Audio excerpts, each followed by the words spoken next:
What's up, guys? I'm Laura from Reading in Bed, and today is Friday, December 8th. We made it! And we think maybe this week is no longer cursed, we'll knock on wood, although Benjamin did have a bad dream last night, so yeah, the bad week kind of continues. But hopefully today will be good. Today is Parents' Night Out, which means that the out-of-school care that the kids go to, instead of closing down at 5:45, will actually stay open till 10 o'clock at night. Although we might pick them up a little earlier than that. It's going to be a lot of fun though, right guys? Yeah. So let's talk about story number 7. So I mentioned how I like how the other two ladies who are doing daily vlogs typically record theirs before mine, so I can see what they thought. And this is one where we all agree. All three of us really love this story. This was Edna in Rain by Marie-Helene Bertino. And even reading the reactions just on Twitter and other places, Instagram, was really interesting for this one. It's only a 5-page story, but people really had varying interpretations of what it meant. And I think mine, I didn't really see anyone else express mine because I think this is just a big metaphor for Facebook stalking your exes. Because what happens in this story is it starts raining people. And this person is just walking, going to get a coffee, and people start falling from the sky. And they're all like her ex-boyfriends and girlfriends.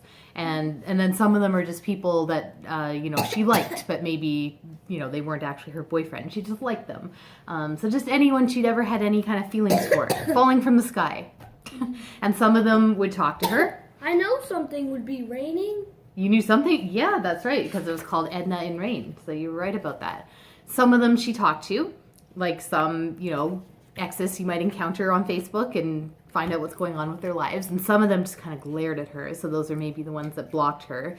And then at the end, she's walking home after all these people have fallen.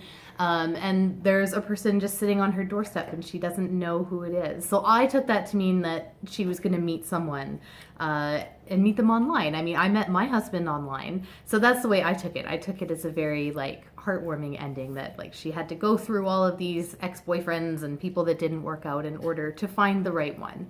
And maybe she found that person online too. But there was a lot packed into 5 short pages, and that's exactly what I want in a short story. You just dive right in.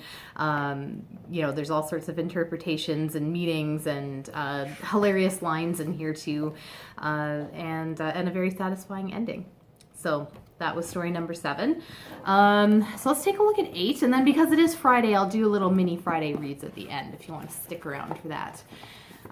Okay, so, ooh, this is a thick one, you guys. What do you think? What could this one be, Henry? It's metal. It's metal? Maybe. Oh, Ben thinks it's going to be horror. Is that just because you had a bad dream last night? No, not only that. It's sort of like a grave color. A grave color. All right, let's check it out. I think there's going to be metal in the story. What's it called? It is called The Copy Chief by Jim Gavin. Let's see who Jim Gavin is. He is the author of Middlemen and the creator of Lodge 49, which looks like it's a TV show on AMC that's coming next year. He lives in Los Angeles. Got a very American calendar this year, it seems like. Okay, well, I could read the very beginning and we'll see if either of you were right.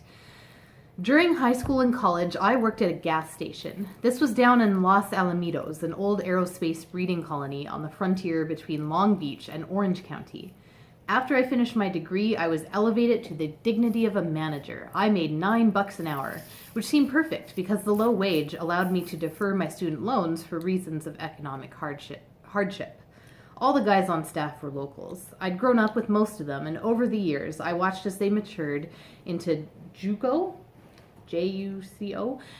flameouts who lived with their parents and dreamed of maybe someday getting around to starting their own auto detailing business. Not that I was any better. In fact, I was worse. I didn't even have dreams. Usually I worked nights so I could surf in the morning. I loved coming back from a day in the water, feeling exhausted and content, and knowing I had nothing to do but go hang out at work. And this is a longer one. It is 28 pages long. So I don't know when I'm going to read this because I've got a Christmas lunch to go to at work today, which really takes away from my reading time. So this may not come till tonight. While you guys are at your parents' night out, maybe I'll be reading my story. Okay. Wait, can I tell them on the end of my bad dream? Well, sure. Do you want to come over here or do you just want to say it from there? I'll just say it from here. Okay, Ben's going to tell us about the end of his dream and then I'll do a Friday reads.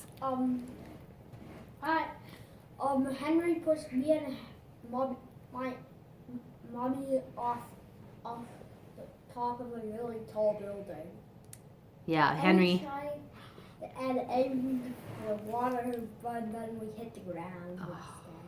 Henry, why'd you do that? Somehow you survived, but I didn't. I don't get how you survived. I don't get how I survived either. Oh, you okay? All right.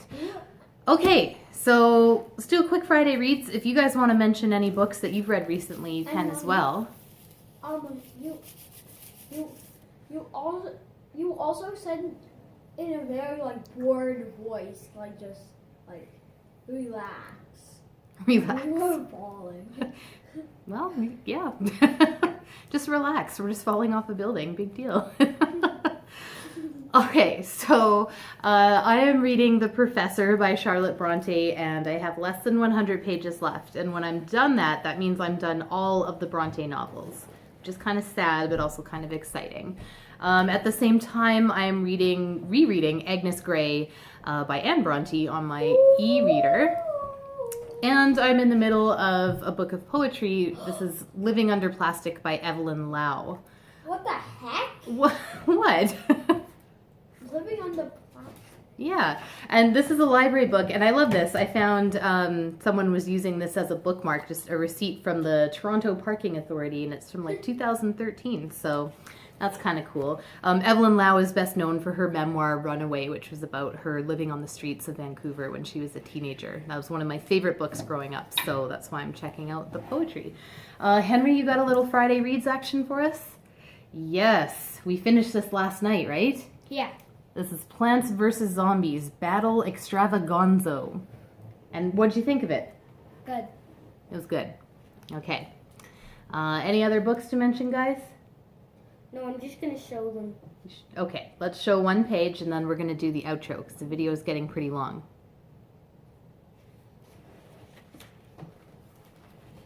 Here are the first round fights. Yes, here's all the fights.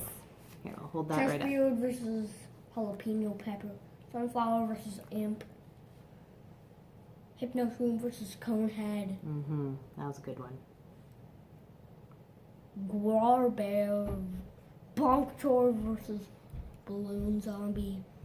Crazy Dave versus Disco Zombie. Cactus versus Football Zombie.